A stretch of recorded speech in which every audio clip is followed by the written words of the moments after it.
মানুষের জীবন বড়ই বৈচিত্র্যপূর্ণ। এই রিকশাওয়ালা চাচাকে দেখুন, সকাল সকাল উনি রিকশা নিয়ে বের হয়েছিলেন।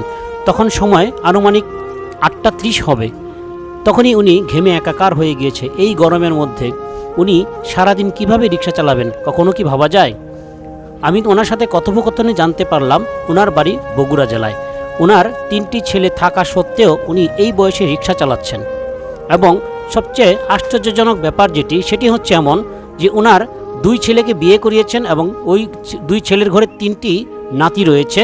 সেই 3টি নাতিকে ওনারই দেখাশোনা করতে হয়, অথচ 3টি ছেলে যারা নাকি কামাই রুজি করে দিব্যি ঘুরে বেড়াচ্ছে, তারা বাবাকে 1টি টাকাও খরচের জন্য দেয় না। তো এটা কেমন ধরনের মানবতা, আর এই মানুষগুলো আসলে কোন গ্রহ থেকে এসেছে আমার বোধগম্য নয়। তো এই চাচার জন্য আমরা দোয়া করি, আপনারাও দোয়া করবেন।